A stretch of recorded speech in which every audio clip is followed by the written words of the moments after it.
Klausiu. Alio. Audio. A čia Toms? Taip. Tomai, kur dabar, nebesuprantu, man tavo numerį davė, kodėl nieks man netidaro vartų? Kokiu? Nu, Pramonės gatvėm, nu, tai reikia iškraut fūrą, kur dabar visi yra, aš nesuprantu. Kokia fūra tai? Su kilimaisgi, nu? Tu pakeis gerai savo balsą. Kaip sakai? Sakau, pakeis balsą, tai pažįstu aš. Kur tu pažįsti? Nu, tu Vaidis esi. Koks Vaidas? Kaip ne Vaidis? Koks Vaidas, dar ką tu čia pezi? Tai kur nenusišnekat? Nu, aš sakau, atidaryk vartus, nesgi atvažiavom, reikia iškraut, nu, tavo šefas davė numerį, čia Tomas, tu dirbi prie kilimų. Joginkit. Niekas nekraus nevaizdi fūros.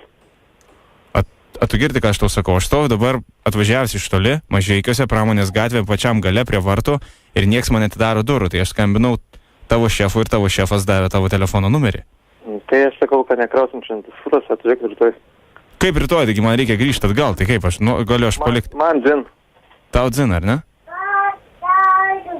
Man dzin, sakau. Tai koks tu darbuotojas esi? Koks darbuotojas, man jau darbų baigęs, seniausiai. Nu tai gal biškai atsakingumo, ką? Ką? Atsakingumo, sakau, gal šiek tiek. Koks man skirtumas? Aš savo darbą pabaigiau, bet tu pas manis neblogas fūros neturi būti. Nu tai tavo šefas prašė padėti, nu ką aš žinau, davė tavo telefono numerį, sakė, gali nieko nebūti, nu tai tau ir aš skambinu. Jeigu būtų buvęs fūras, būčiau žinojęs jos seniausiai. Nu aš esu stoviu prie vartų, nu tai ką man dabar daryti, išmest kilimus ant žemės? Nu jo, gali. Tai žinai, kad tau rytoj tada gali atleidimas grėsti. Gali, koks man skirtumas? Tokiais laikais? Jokio skirtumo, ne? Nu, aš nebijau. Nebijai? Ne. Tai drąsus esi? Aiškus. Nu matau, kad drąsus. Tomagi, čia Vaidas, dieve man. Nu, aš žinau, kas man skambina. Tai ką tu veiki? Ką? Nieko, sėd namus atstokęs. O ne? Na. Klausyk, aš norėjau pasiūlyti čia, sorry, kad taip šposėjau su tavim. Ne, aš tai atpažįstam tavo balsą, kad tu durnit. Atpažįsti mane, ne? Nu? Klausyk, aš siūlau, a tu dabar su žmona? Jo. Lemba, kaip blogai. O kas ir? O tai aš turiu buteliuką, sakau, nu labai noriu užsukti. Nu tai galiu sukti. Ne, kas?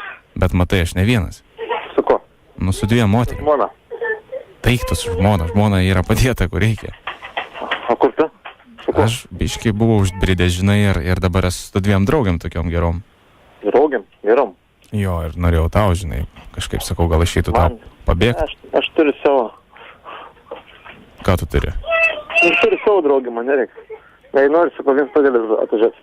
Su draugiam galiu atvažiuoti? Nebent nori su vienu. O ką tavo žmona sakys? Nu, ko sakys, ne, kas? Nu vis tiek, sakys, kur mano žmona. Nu, tai, klausiai, rūpėja. Ne jau gyvenimas. O klausyk, tai kaip tu dabar? Nu, dzin, aš pagalvosiu dar. O kaip šiaip, kaip naujakas sutikai? Ką, gerai. Ką veikėt? Dabar? Ne, per naujus. Nieko, ką, baliuoju. Daug prigėriai? Ne. Aš tai žinok, visiškai jautė buvau. Va, tau gerai. Nu, tai dabar dar švenčiu. Man nieks neleido. Ai, neleido žmona, ne? Na. O seni laikai, kokie būdavo, aš prisimenu. Dieve, kai darydavom. Na. Kur tu dingęs, ką klausyk? Nežinau. Nebėr žmogaus iš tavęs. Aš aklydęs, mat šeima. Rūpinas. Nu niek, aš gal kaip nors tave ištemsiu dar vis. Nu, ką nežinau. Ne? Pasikeičiau viskas. Viskas? Pasikeitė? Jau. Ach, tu velnias, nu. Vat. Na, jeigu nori, kas įgos, parašyk. Tik aš nedaug kompanijos, mat pas mane daug vietos nėra. Nebent nori, žinai, vienas pats galėtų atvažiuoti aplankyti. O kiek atsivežti? Ką, kiek iš tu išgersi, tiek atsivežti, bet aš nedaug. O tu negersi? Nebent biškelį, bet nedaug, žinot. Man tai matai darbą, Matai. biškį kompaniją nebent palakys. Gerai, Tomai. Kas? Paskutinį dalyką noriu tau pasakyti. Na? Ar klausai? Ką? Sakau, klausai? Klausiu. Zip FM. Balėt, vis durės. O kodėl tu keikės? Kodėl tu keikės? Aš nesikeikiu. Nu, ką tik sakėjai? Ne, sakiau, Nu. pip. Pip, sakėjai. Aš namus nesikeikiu. Nu, atgirdėjau tavo keiksmažodį ir visa Lietuva girdėjo šiaip. Ne, aš šiaip buvau šiais, į kitą kambarį negirdėjau. Kažkaičias. Bet Lietuva girdėjo. Tomai, tau skambina radio stotis ZIP FM, čia tiesioginis eteris, Jonas Radistas su tavim. Taip. Tavo draugas Arūnas atsiuntė apie tave informaciją. Na ir kam? Nu ir nieko, prašė tau paskambinti. Vat kaip. Tai linkėjimai tau nuo jo ir gražių tau metų. Dėkui. Iki. Iki.